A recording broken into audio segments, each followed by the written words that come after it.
আবৃত্তি আৰু সংস্কৃতি পৰিষদৰ অসম আবৃত্তি মহোৎসৱ আৰু ৰাজ্যিক অভিৱৰ্তন দুদিনীয়া কাৰ্যসূচীৰে আৰম্ভ কৰিছোঁ।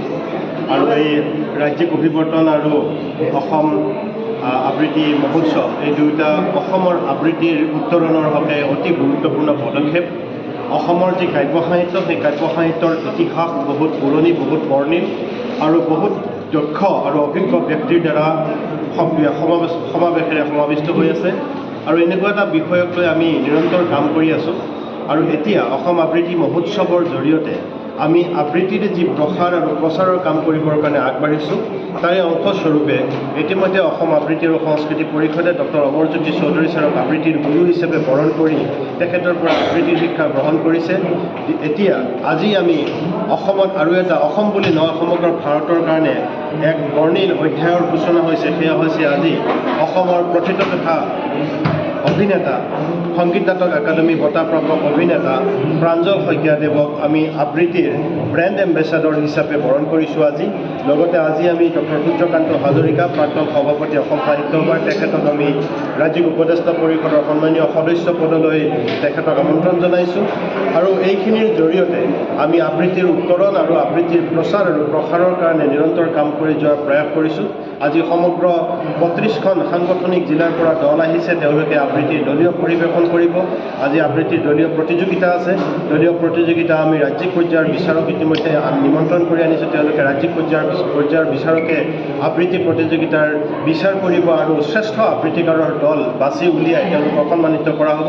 আৰু আবৃত্তিৰ এই যিখন মঞ্চ, এই মঞ্চখন অসমৰ জনগণ আৰু নৱপ্ৰজন্মৰ নামত উৎসৰ্গিত, যাতে সকলোৱে আহি আবৃত্তি কৰিব পাৰে আৰু সকলোৰে আবৃত্তি কৰিব পৰা যিটো ধাৰা, সেই ধাৰাটো যাতে আমি গাঁও পৰ্যায়লৈকে বিলাই লৈ যাব পাৰোঁ, তাৰ কাৰণে আমাৰ এই প্ৰয়াস। আশা কৰিছোঁ এই সকলোখিনি কাৰ্যসূচী সুকলমে হ'ব। আপোনালোকক ধন্যবাদ জনাইছোঁ। এই যে অসম আবৃত্তি পৰিষদৰ প্ৰতিষ্ঠা দিৱসৰ আজি উদযাপন হৈছে আৰু ইয়াতে প্ৰতিষ্ঠিত অভিনেতা প্ৰাঞ্জল শইকীয়া তেওঁলোকে ঐতিহ্যবাহী দুৰ্যোগে গ্ৰহণ কৰিছে, ব্ৰেণ্ড এম্বেচাডৰকে গ্ৰহণ কৰিছে। আৰু অসমৰ বিভিন্ন প্ৰান্তৰ পৰা অহা ল'ৰা ছোৱালীয়ে ইয়াত আবৃত্তি কৰিছে। গতিকে এই সমূহ কাৰ্যসূচীক মই অভিনন্দন জনাইছোঁ। সমূহ কাৰ্যসূচীৰ বাবে মই অসম আবৃত্তি আৰু সংস্কৃতি পৰিষদক অনুৰোধ জনাইছোঁ। আজি অসম আবৃত্তি পৰিষদৰ উদ্যোগত বিশেষকৈ ডক্টৰ হিতেশ গোস্বামীৰ নেতৃত্বত দুদিনীয়া কাৰ্যসূচীৰে গুৱাহাটীত যি ৰাজ্যিক ভিত্তিত আবৃত্তি প্ৰতিযোগিতাৰ আয়োজন কৰিছে, ই আমাৰ অসমবাসীৰ কাৰণে অতি আনন্দ আৰু গৌৰৱৰ বিষয়। এই বিষয়টি অসমবাসীৰ মাজত যি ধৰণে প্ৰসাৰ বা প্ৰচাৰিত হৈ থাকিব লাগিছিল সেইটো হোৱা নাছিল। গতিকে এই যে পৰিষদ, তেখেতসকলে নিত্য নতুন চিন্তাধাৰাৰে এই বিষয়টিক এটা অসমীয়া সাহিত্য সংস্কৃতিৰ অন্যতম গুৰুত্বপূৰ্ণ অংগ হিচাপে প্ৰতিষ্ঠা কৰিবৰ কাৰণে এনেধৰণৰ কাৰ্যসূচীসমূহ লৈছে। মই এই শুভক্ষণত তেখেতসকলৰ প্ৰতি আন্তৰিক অভিনন্দন জনাইছোঁ।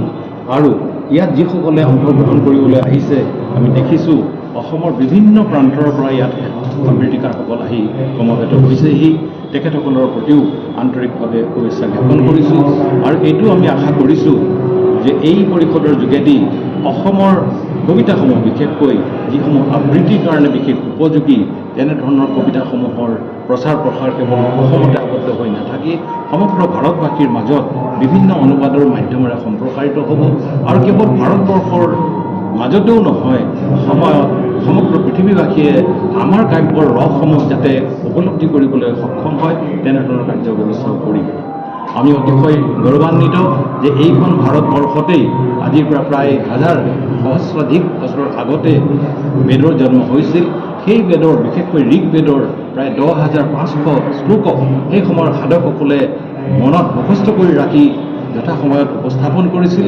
তেনেধৰণৰ মুখস্থ বিদ্যাৰো এই পৰিষদৰ এনেধৰণৰ কাৰ্যসূচীৰ যোগেদি সাধন হ'ব আৰু তাৰ যোগেদি আমাৰ ভাষাটো যে এটা চহকী ভাষা, এই কথা প্ৰতিপন্ন হ'ব। গতিকে মই শুভক্ষণত পুনৰবাৰ সকলোকে শুভেচ্ছা জ্ঞাপন কৰি ইয়াৰ সফলতা কামনা কৰিছোঁ। আজি সঁচাকৈ আবৃত্তি আৰু সংস্কৃতি পৰিষদৰ কাৰণে এটা উল্লেখযোগ্য দিন।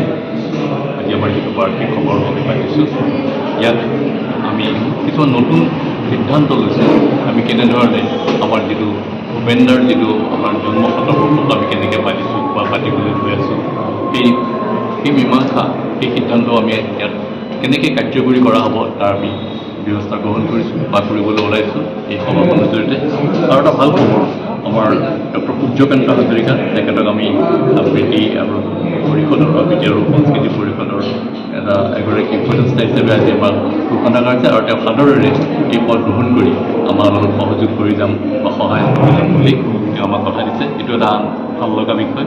তদুপৰি আৰু তেখেতৰ যিটো ভাষণ, তেখেতৰ ভাষণত আমাক কৈছে যে আমাৰ যিটো লক্ষ্মীনাথ বেজবৰুৱা বা জ্যোতিপ্ৰসাদ আগৰৱালা, বিশ্বৰাভা, তেখেতসকলৰ যিবিলাক কবিতা আবৃত্তি বা তেওঁলোকৰ যিটো ধৰণে কৰিছিলে বা তেওঁলোকে যিবিলাক ভাষণ দিছিলে, সেই ভাষণবিলাক আমি যে সংৰক্ষণ কৰিব নোৱাৰিলোঁ, সেইটো আমাৰ কাৰণে গোটেই অসমীয়া জাতিটোৰ কাৰণে এটা বৰ দুখৰ বিষয় হৈ থাকে। কিন্তু এই মুহূৰ্তৰ পৰা আমি সংকল্পবদ্ধ হৈছোঁ যে এই মুহূৰ্তৰ পৰা আমাৰ এনেকুৱা যিবিলাক সংগীত হওক, আবৃত্তি হওক বা তেনেকুৱা ধৰণৰ অভিভাষণ হওক, সেই ভাষণবোৰ আমি যাতে এটা আৰ্কাইভত ৰাখি আমাৰ জন্মৰ কাৰণে বা আমাৰ পৰৱৰ্তী চামৰ কাৰণে যাতে আমি সাঁচি থৈ যাব পাৰোঁ, এইটো এটা বৰ